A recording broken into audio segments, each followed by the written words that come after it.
Hello guys, कैसे हैं आप लोग। मैं आशा करती हूँ कि आप लोग बहुत अच्छे होंगे और मैं भी एकदम ठीक हूँ। तो मैं अभी देखिए झोले से सारी सब्जियाँ बाहर निकाल रही हूँ और मैंने अपनी सुबह की कोई भी रूटीन आप लोगों के साथ शेयर नहीं की है आज, क्योंकि मैं सुबह कोई ब्लॉग बना ही नहीं पाई। और ये मैं 11 बजे शूट कर रही हूँ।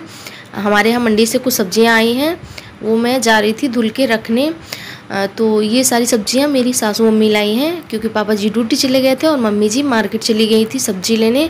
हमारे यहाँ कोई भी सब्जी फ्रिज में नहीं थी, सिर्फ लहसुन और प्याज बचा हुआ था। जब कोई सब्जी नहीं रहती तो समझ में नहीं आता कि हम क्या बनाएं, इसलिए मम्मी जी सब्जियां लेने गई थी। तो मैंने सोचा कि जब आ गई हैं सब्जियां तो धुल के फ्रिज में मैं रख देती हूँ।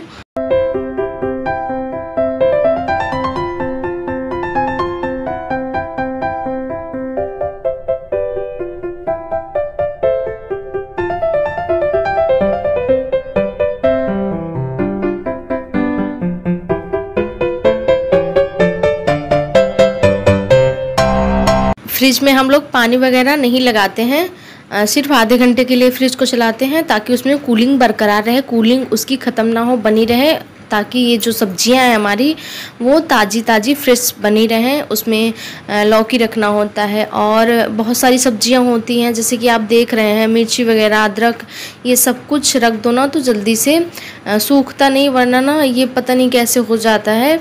तो मैं ना सारे टमाटो वगैरह को अच्छी तरीके से जो ख़राब था उनको छांट ली थी, क्योंकि ख़राब वाला मुझे पहले बनाना था और जो ठीक ठाक थे, अच्छे थे, बिल्कुल भी फटे वटे नहीं थे, सड़े गले नहीं थे, उनको मैंने अच्छे से धो लिया था। और धो के मैंने, हल्की सी धूप थी तो आंगन में मैंने बोरी एक बिछा के उसी में सारी सब्जियों को, मतलब जो भी टमाटो था, मिर्ची थी, वो सब मैंने धुल के रख दिया था, क्योंकि ना बहुत ज़्यादा धूल मिट्टी थी।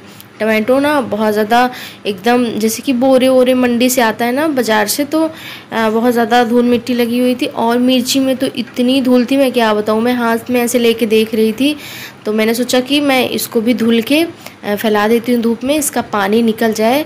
तो मैंने धुल के इसको धूप में सुखा लिया था, मतलब इसका पानी सारा ख़त्म हो गया था। उसके बाद मैंने एक टोकरी में भर के फिर फ्रिज में मैंने लगा दिया था, मतलब रख दिया था सारी सब्जियों को। मिर्ची को पानी में धुलने के बाद अगर धूप में ना सुखाओ ना तो एक दो मिर्ची टोकरी में ख़राब हो जाती हैं, फिर उसके बाद सारी मिर्ची धीरे धीरे करके सड़ जाती हैं। इसलिए मैंने धुल के पानी सूखने के बाद ही फ्रिज में रखा है।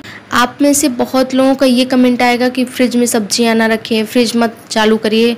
मैं क्या करूं, बहुत ज़्यादा सब्जियां ख़राब होती है, इसलिए मुझे आधे घंटे के लिए फ्रिज चलाना ही पड़ता है, उसमें कूलिंग बनी रहती है। तो मेरी जो सब्जियां हैं ना वो ख़राब नहीं होती, और ब्रेड वगैरह भी मेरा फ्रिज में ही रखा रहता है।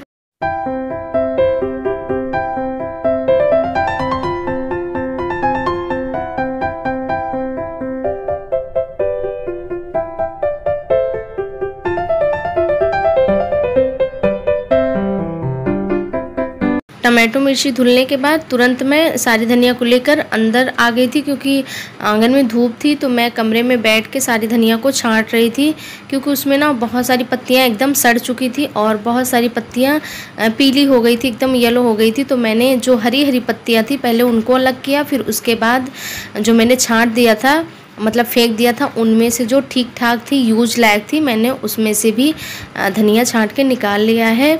और मेरी मम्मी जी और भी बहुत सारी सब्जियां लाई हैं, जो मैं आपको अभी दिखा देती हूँ। ये देखिए, आंवला लाई हुई मम्मी जी, आंवले का हमारे यहाँ अचार बनने वाला है। और ये सिंघाड़ा लाई हुई हैं, इसमें से जो काफ़ी टाइट होगा, हार्ड होगा, उनको हम लोग खा लेंगे, मतलब बॉईल करके नमक मिर्ची को पीस के।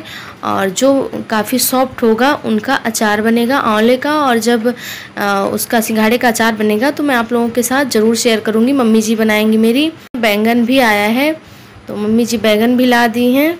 अभी मैं जा रही हूँ चाट बनाने। तो मैंने चाट बनाने के लिए देखिए क्या क्या ले रखा है। टमाटो चाट बनाऊंगी मैं, तो यहाँ पे मैंने काफ़ी सारी क्वांटिटी में टमाटर काट कर ले लिया है, बॉयल आलू उबला हुआ, और इधर मैंने अदरक को ग्रेट कर लिया है, मिर्ची 5 से 6 बारीक कट कर ली है, हरी धनिया, और इधर मैंने सारे मसाले ले रखे हैं चाट को बनाने के लिए।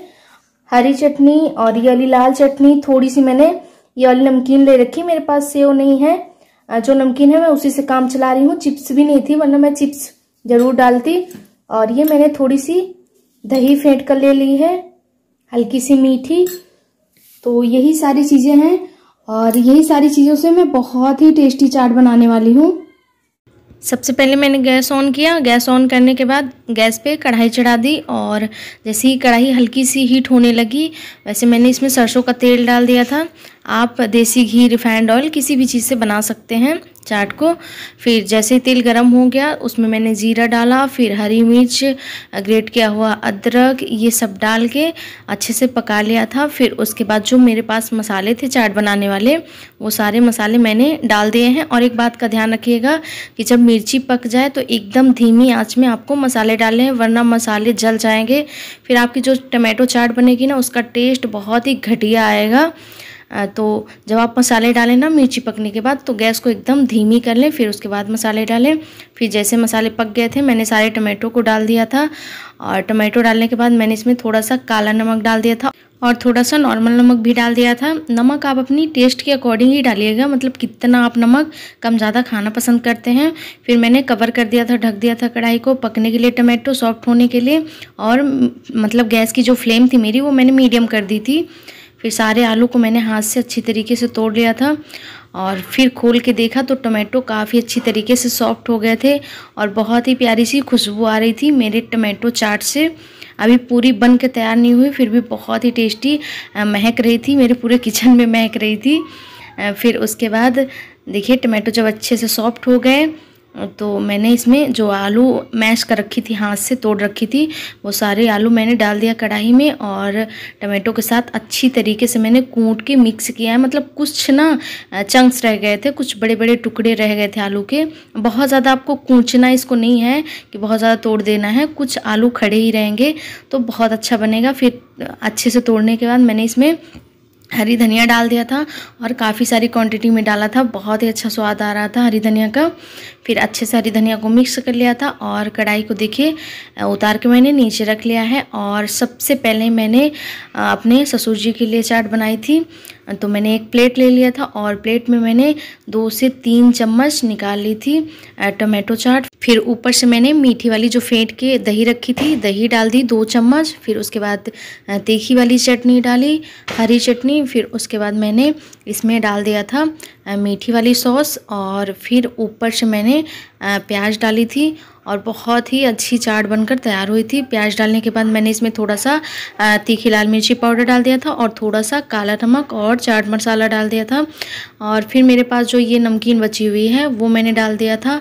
फिर स्पून लगा के देखिए अपने ससुर जी को दे दी थी मैं और बहुत ही खुश हुए थे सब। बहुत टेस्टी बनी थी चाट। अभी मैं जा रही थी डिनर बनाने और डिनर में हमारे यहाँ बनने वाला है तहरी, क्योंकि हर सैटरडे को हमारे यहाँ तहरी बनता है। तो आज सैटरडे है और सैटरडे को ही तहरी बनने जा रही है और मैंने सारी तैयारी कर रखी है। मैं आपको भी दिखाती हूँ। इधर मैंने सब कुछ काट वाट के रख लिया है, जो भी तहरी में डालना है वो सब मैंने इधर काट के रख लिया है और फटाफट से तहरी बना लेती हूँ। चाय मैंने बना लिया है, चाय बना के पी लिया और पापा जी, ननन जी और मम्मी जी सब लोगों को दे दिया है। बस बनाना बाकी है तो मैं बना लेती हूँ जल्दी से।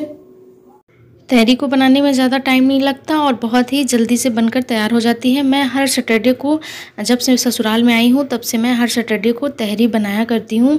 जो भी घर पे रहता है वो सब डाल के मैं बना लेती हूँ।